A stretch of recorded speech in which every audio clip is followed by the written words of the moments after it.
Hi, everyone. Steve Adubato. Welcome to a half hour of compelling, important programming. We kick off with our good friend Tara Colton, who's been with us in the past. Check out our website for previous interviews. She's the Chief Economic Security Officer for the New Jersey Economic Development Authority, to fully disclose, an underwriter of our programming. Tara, good to see you again. Good to see you as well, Steve. Yeah, there's a lot of topics I want to cover. First, let's talk food insecurity in Atlantic City.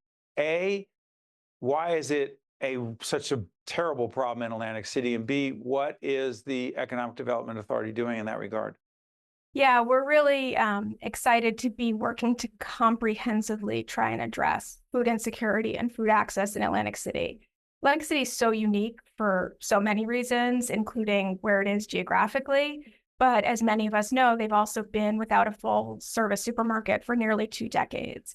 And so a lot of the food retail options that many of us take for granted, residents there just don't have access to that. And so Governor Murphy has charged us with continuing to move the needle on bringing a full-scale supermarket to Atlantic City. But we also don't want to wait. We know residents deserve and need food sooner. And so the Economic Development Authority has awarded more than $5 million in grants to local organizations that will be improving food access and developing new programs on the ground in Atlantic City while we also work to build a supermarket. Tara, why is it so hard to get and have a supermarket in Atlantic City? Why is it so hard? Yeah, I think there's a long history of trying to match the right grocery operator and the right consumer demand within the community. There have been a lot of efforts over the years to try and make that development match happen. And I think what we're looking at now, especially after COVID, is really embracing the shift to e-commerce and just recognizing that shopping patterns change. And so what we're looking to do is think creatively about how to build on the assets that are there, how to think a little differently about who a potential operator could be, but also to really understand what the community there wants so that we can actually make it happen. Tara, I'm remiss. Remind everyone what the role of the Economic Development Authority is. Sure. So the Economic Development Authority, or the EDA, is the state's government agency charged with driving economic growth and really delivering on Governor Murphy's commitment to a stronger and fairer New Jersey. I'm very proud that we have, I believe, the first chief economic security officer in the country, in myself, which really underscores that we're putting our money where our mouth is, that we believe that economic security is economic development, and that we need to strengthen all New Jerseyans so that we can all thrive.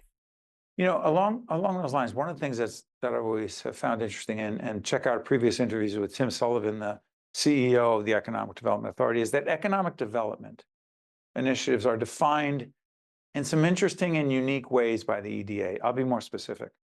You know, we've talked about this before, about the connection between childcare, quality, affordable, accessible childcare, and economic development. Make the case, please.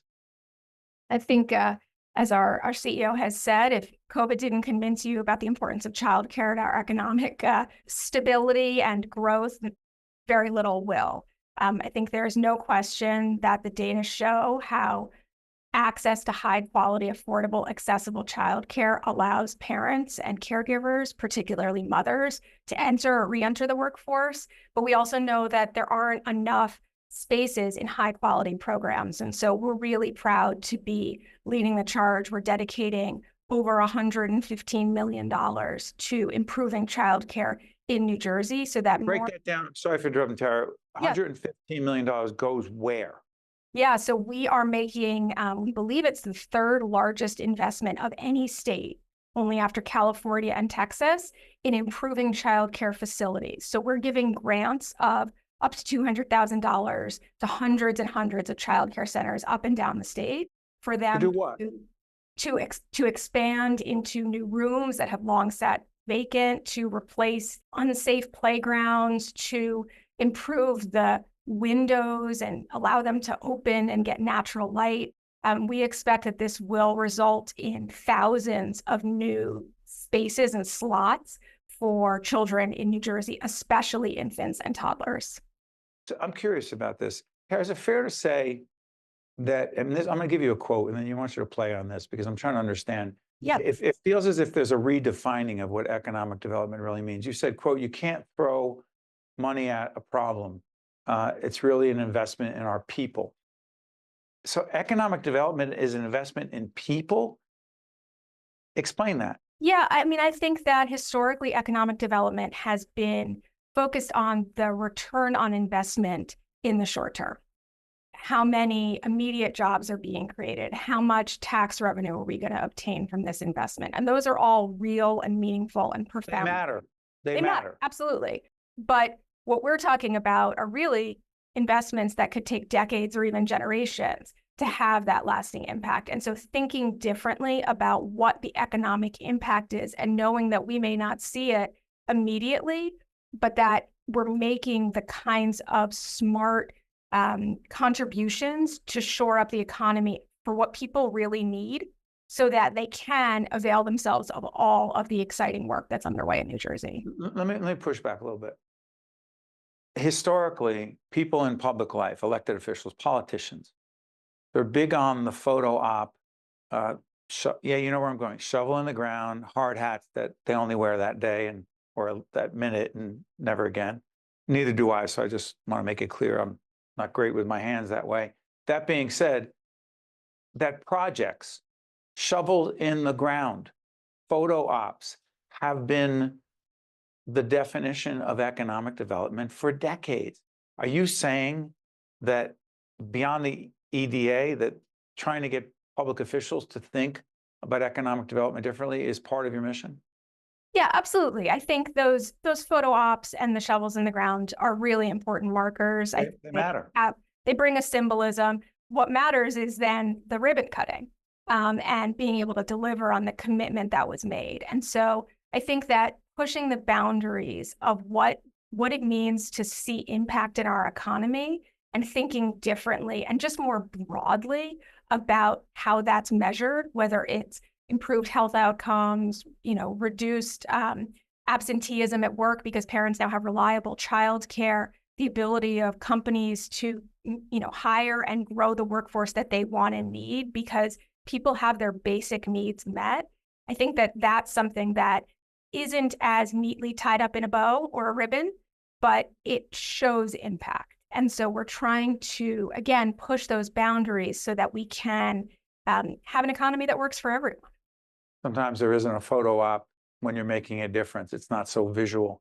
Tara Colton is the Chief Economic Security Officer for the New Jersey Economic Development Authority. Tara, once again, we appreciate you joining us. Thank you. My pleasure. Thank you. You got to stay with us. We'll be right back. State of Affairs with Steve Adubato is a production of the Caucus Educational Corporation, celebrating 30 years in public broadcasting. Funding has been provided by the Turrell Fund, a foundation serving children, Valley Bank, PSEG Foundation, Kane University, Hackensack Meridian Health, Johnson & Johnson, the Adler Aphasia Center, the Fidelco Group, and by PSC&G. Promotional support provided by New Jersey Monthly and by Insider NJ. Here at Kane University, everyone gets their chance to climb higher. Michael came to Kane and found his passion for healthcare, and now he's a doctor. After Trisha graduated, her graphic design work was featured in the New York Times. Samantha is studying athletic training and finding her path through an internship with the New York Giants. Real students, real stories, real success. Cougars climb higher. Kane University.